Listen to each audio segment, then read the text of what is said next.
GK news मराठीमध्ये आपलं सर्वांचं स्वागत। आता बातमी येतोय पावसांच्या हाहाकाराची, पाहूया सविस्तर।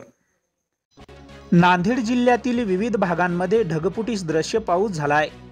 तर 2 दिवसापासून सुरू असलेल्या या मुसळधार पावसामुळे पैनगंगा नदी तुडूंब भरून वाहत आहे। जिल्ह्याच्या विविध भागांमध्ये पूर परिस्थिती निर्माण झाली असून नदीकाठच्या गावांमध्ये पुराचे पाणी शिरले आहे। नांदेडच्या किनवट तालुक्यामध्ये देखील हीच परिस्थिती निर्माण झाल्याने किनवट शहराच्या विविध भागांमध्ये पैनगंगा नदीचे पाणी शिरले आहे। तर पैनगंगेच्या नदीकाठावर असलेल्या पिपरी या गावाला पुराच्या पाण्याचा चांगलाच फटका बसलाय। पैनगंगा नदीच्या पुराच्या पाण्याने पिपरी या गावाला चोहू बाजूंनी वेढा दिलाय।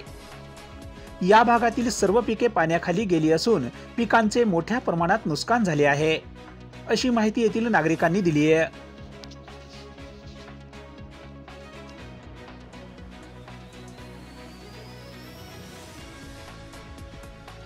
काहीच राहिलं नाही शेतामध्ये, फक्त आता आहे ना कुठेतरी कामधंदे बघावं लागेल, पुण्याला मुंबईला जावं लागेल। या पिंपरी येथील गावाचं पुनर्वसन व्हावं। भंडरवाडी आणि पिंपरी या गावाला शेती करण्याची लायकी राहिलेली नाही, कारण दरवर्षी प्रमाणे ह्याही वर्षी आमच्या गावामध्ये पूर आलेला आहे। संपूर्ण गावाला येडा घातलेला आहे पिंपरी या गावामध्ये आणि भंडरवाडी दोन्ही गावाला पैनगंगा या नदीनं सकाळी पहाटे पाणी सुरू झालेलं आहे 4 वाजता, तरी आणि पाण्याचा खंडन झालेलं नाही।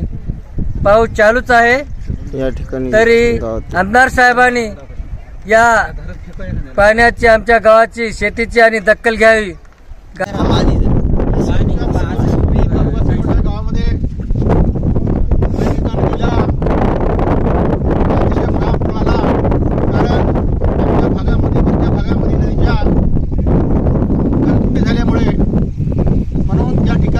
सर्व पाणी असताना आमच्या पिकामध्ये गेले आणि आमच्या पिकाची नासाडी झाली आणि गावाला दोन्ही वेढा दिला पाण्यानं, तरी असताना आमची भयानक परिस्थिती या ठिकाणी निर्माण झाली आहे।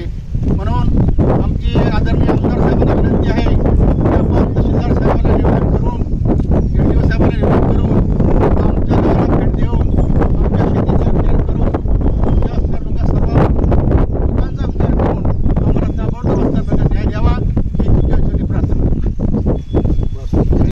तुम्ही पाहत आहात महाराष्ट्राच्या कुशीतलं जीके न्यूज मराठी, सात जनतेची, भूमी महाराष्ट्राची।